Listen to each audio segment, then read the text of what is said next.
ഇനി 10 ദിവസം കൂടി കഴിഞ്ഞാൽ ക്രിസ്മസ് എക്സാം തുടങ്ങുകയാണ്. ഏത് എക്സാം ആയിക്കോട്ടെ അവസാന സമയത്ത് നോക്കുമ്പോൾ 3 ടൈപ്പ് ഓഫ് സ്റ്റുഡൻസ് നമുക്ക് കാണാൻ കഴിയും. ഒന്നാമത്തെ ടൈപ്പ് പറഞ്ഞാൽ അവർ പോർഷൻസ് ഒക്കെ കവർ ചെയ്തിട്ടുണ്ടാവും. രണ്ടാമത്തെ ടൈപ്പ് എല്ലാ പോർഷൻസിനെ കുറിച്ച് ധാരണ അല്ല, ഒരു മോഡറേറ്റ് ലെവൽ സ്റ്റുഡൻസ് ആയിരിക്കും. മൂന്നാമത്തെ ടൈപ്പ് സ്റ്റുഡൻസ് പറഞ്ഞാൽ അവർ തിരെ നോക്കിയിട്ടുണ്ടാവില്ല, ഇനിയായിരിക്കും അവർ നോക്കാൻ പോകുന്നത്, അല്ലെങ്കിൽ ചെറിയൊരു ശതമാനം നോക്കി തീർന്ന ആളുകളായിരിക്കും മൂന്നാമത്തെ ടൈപ്പ് ഓഫ് സ്റ്റുഡൻസ് എന്ന് പറയുന്നത്.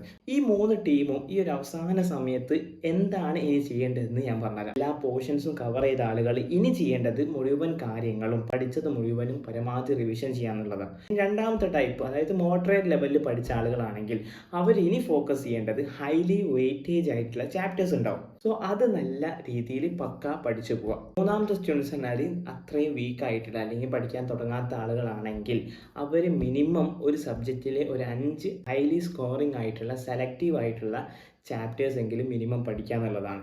ഈ ഒരു രൂപത്തിൽ എല്ലാ ടൈപ്പ് ഓഫ് സ്റ്റുഡൻസും പഠിക്കുകയാണെങ്കിൽ നമുക്ക് നമ്മുടെ ലെവലിനേക്കാൾ നല്ല രീതിയിലുള്ള മാർക്ക് നമുക്ക് സ്കോർ ചെയ്യാൻ കഴിയും. ഒരു അവസാന സമയത്താണെങ്കിൽ ഏത് സ്റ്റുഡൻസ് ആണെങ്കിലും അവർക്ക് സ്ട്രെസ്സും സെൽഫ് ഡൗട്ടും കാര്യങ്ങളൊക്കെ ഉണ്ടാവും. പക്ഷെ അതിലൊന്നും ഫോക്കസ്ഡ് ആവാതെ ഈ ഒരു സ്റ്റഡി മെത്തേഡിൽ ഫോക്കസ് ആവുകയാണെങ്കിൽ നമ്മുടെ റിസൾട്ട് അപാരമായിരിക്കും. സോ ഇതൊരു ഇൻഫോർമേറ്റീവായി നിങ്ങൾക്ക് തോന്നിയിട്ടുണ്ടെങ്കിൽ നിങ്ങളുടെ ഫ്രണ്ട്സിന് അയച്ചു കൊടുക്കുക.